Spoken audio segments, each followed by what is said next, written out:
When I say who's the master, you say show no. Words alone cannot describe what I just got finished watching. I laughed. I wanted to cry. I was filled with rage. This episode, like, let me explain something. I didn't think it was possible for an episode to get better than episode 8, which was Tarlok versus Korra. But I was wrong. I was wrong. And if this episode 10 has anything to say about the season finale that we're going to get next week, then I, wow. Legend of Korra. Anyway, let's get into the review. All right, so this episode starts off with Korra. She's recovering from her attack from Tarlok and Amon and being captured and taken away to some off-site snow place. And we see that Mako is, at her bedside, basically at her beck and call. Which, again, I really don't think is fair to Asami. I mean, basically, Korra's hurt and, his true feelings are coming out. But again, I guess that's kind of how relationships go. You really don't know what you have until it's potentially gone. So, honestly, I think, this is just one of those things for the shipping fans. You got to get that three-way triangle relationship thing going. And that's what they're providing. I do feel bad for Asami. I think she deserves better. And I think, Mako, he clearly has a thing for Korra. So her just, sticking around for him is a little pointless. So, move on, baby. There are plenty of other fish in the sea. All right, so now we're done with the sappy stuff. Let's get into the nitty gritty. Like, this episode starts hard and gets harder. Like, it literally grabs you around your throat and doesn't let go until the end of the episode. So, like, Amon is just, like, wasting no time. He's attacking the city left and right. He's trying to capture. I'm not saying, I shouldn't even say try. Now, he does capture all the leaders of Republic City except for Tenzin. Now, one thing I want to say about Tenzin is you finally get to see him airbend like his father. Like, from this whole first 9 episodes, we've seen Tenzin do his thing a little bit. He's done a couple of cool airbending techniques, but you never really saw him get into the thick of it like Aang has, and how Aang has been able to, do his own airbending. And to this episode, Tenzin was not playing. Like, these equalists literally ambushed him as he was going into the building, and he was able to tell that he was being attacked by the breaking in the airwaves from the electric bowler that they threw at him. So he was able to dodge that ahead of time, and he put a whooping on them. I mean, he put a good whooping on them equalists, and I was like, yes, Tenzin. There was a lot of those moments, by the way, because later on in the episode, what's basically going on is, like, Republic City is under siege by equalists, and these equalists are not playing. It's almost to the point where, like, I guess when the series first started, the premise about non-benders was kind of boring to me at first. I was like, non-benders? How is a non-bender going to stand up to a bender? Like, that what was going on in my head, and I was just like, well, I'm pretty sure these guys know what they're doing, and boy, oh boy, did they. Because the way they're handling these equalists, it took away any thought in my head that these guys could not stand toe-to-toe with benders. Because, I mean, these machines they have, just their technology advancements puts them almost above most of these benders. And it's just crazy. It really is. So a battle ensues. All hell's breaking loose. Tenzin is actually eventually captured and is being taken away when, lo and behold, Team Avatar gets back together. They show up, and they are here to stop Tenzin from being captured. Because you know what? If you get captured, your bender's gone. Just remember that. So The team shows up. They are kicking ass. And one thing that I want to highlight from this episode is Mako pulling a Zuko. The claw actually comes out and grabs him and electrocutes him. And he pulls a Zuko, channels the electricity back at the robot, and shorts it out. I literally lost my shit when I saw that. I was like, literally, my wife is going to kill me because she's upstairs yelling at me because I'm downstairs I'm down here in my man cave, and I'm screaming like, yeah, yeah, like a fool. So anyway, I'm singing that, everyone's kicking ass, and I'm loving it. Of course, they rescue Tenzin, and they're literally, gathering, they're getting themselves back together, and they actually left Lin Beifong over on Air Temple Island to protect, Tenzin's wife and kids.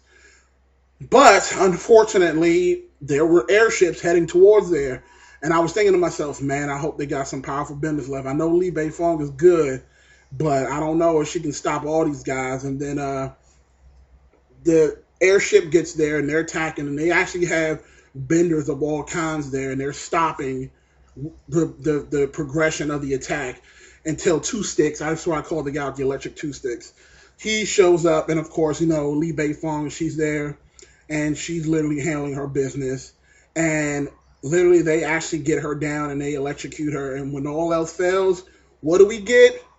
Tenzin's kids jump into battle, and as they were talking and as things were going on, I was thinking to myself, all right, kids, your parents did it when they were little. Y'all was probably around the same age. I need y'all to get out there and airbend your hearts to your heart's content because Beifong is going to need you. And they came through in a pinch. I mean, even Meelo, he came out with the fart bending. I mean, he was farting in their face and just like, he even got on his legs and was just like all over the place. It was bananas. I'm a little excited right now because, again, when I see stuff like this, I get excited because, again, it's fantastic. If you're not able to watch this show, I apologize. I'm sorry. I know I might be hyping you up a little bit, but again, these are the 2 episodes so far this season that have done this for me. Again, episode 8, Tarlok versus Korra, and episode 10, the start of the war. Again, the siege in Republic City. Fantastic.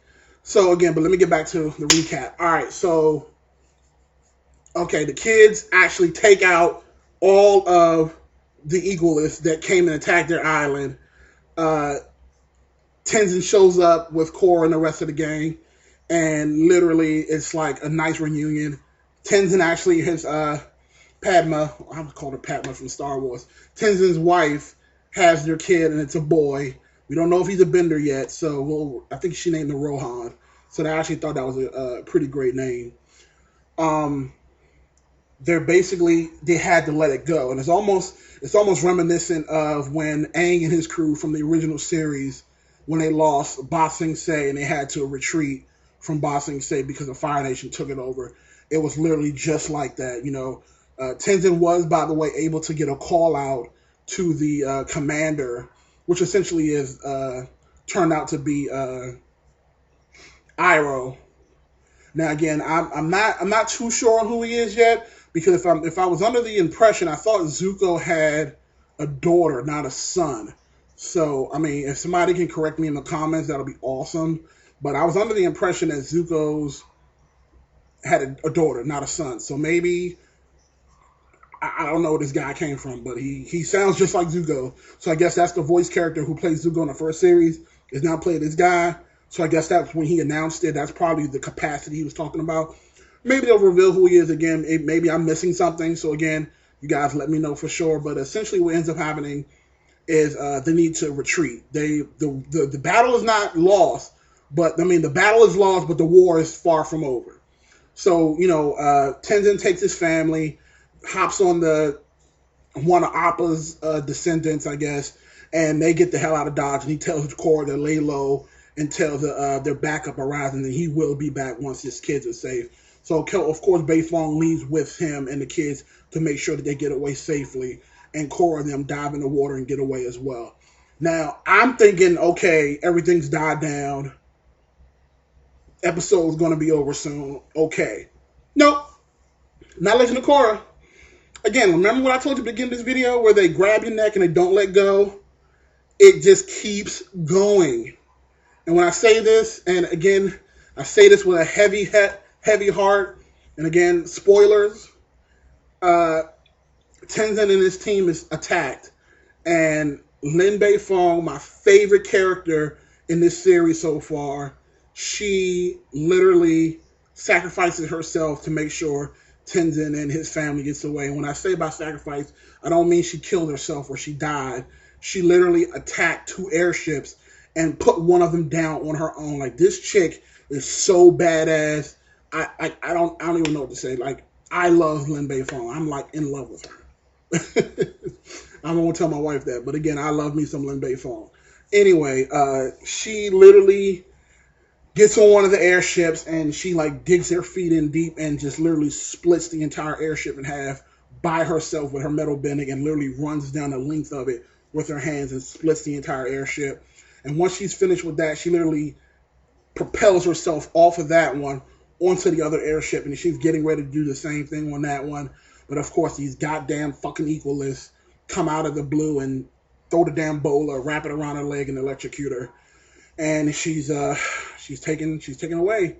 And again, like I said again at the beginning of the video, if you're caught, what happens? You get your bending taken away. And Amon, they showed one of the final scenes of the episode is Beifong tied up, staring Amon in the face, and he's like, tell me where the avatar is, and I'll let you keep your bending. And of course, Beifong, being a beast as she is, she refuses to say anything. And Amon promptly takes her bending away. Now, I don't know what I was thinking when I was watching it. Like, I thought by like some chance that someone was going to step in, like maybe Toph or somebody was going to step in and save her at the last minute, but no, we didn't get that. She literally got the bending taken away. So it's very sad. But overall, again, another 5-star episode, A+. I don't know how many other ways I can say it. This show just never ceases to amaze me. Like, I am very upset the next week is the season finale. Like, I almost feel like I've been cheated. Again, I appreciate what you guys and you writers are doing, but I need more Korra. And again, this is a problem that I have. I'm about to say Nintendo. Nickelodeon has this thing where once a season ends, you have to wait like a year and a fucking half to get the next season. Because that's what they did with Avatar. Like, when we got book 3 of the original Avatar series, we went all the way up to the Day of Black Sun. The season wasn't even over. We only got half of that season. And they went on like a 7-month hiatus and gave us nothing but, reruns for like 7 months. And it drove me crazy. And it wasn't even the end of the season. Like, and again, they got upset because people started going online and finding the copies that were online and started watching them. And they were getting upset about it. I'm like, you guys cannot do that to fans. I'm like, you can't give us something that awesome and then just say, okay, you know what? We're going to take a 7-month break just to do whatever. And then people started finding it online. That's where the Boiling Rock was leaked, the Firebending Masters, all that stuff was leaking. I'm not going to lie, I was one of them. I sat there and I waited patiently for like 3 or 4 months, and they still didn't have no hide nor hair of when the next part of the show was going to start. And I was like, fuck it. Went right online, found it, watched. Now, again, I still went back and watched it once they eventually aired it, but I'm just like, come on, Nickelodeon. Come on. Take a cue from Cartoon Network and how they handle Young Justice. They literally took, when Young Justice Season 1 ended, they actually, the very next week, started Season 2. Now, I know we're not going to get that. I'm like, if we can get like maybe 1 month hiatus, or at the very least, if you want to take the rest of the summer off, fine. That's fine. So by the time school is back in session, I'm going to need y'all to have Avatar Legend of Korra Season 2 up and running, or else I'm going to raise hell. But again, I want to know what you guys thought about this episode and how awesome it was. Thumbs up for Avatar Legend of Korra. Comments in the section below. And again, if you guys want to subscribe to my channel, that'll be awesome. Check out my other videos. I'm trying to see before I go, is there anything else that I want to talk about other than how awesome the Legend of Korra is? Nope. I think that's it. This is Showed Up the King. You guys have an awesome weekend.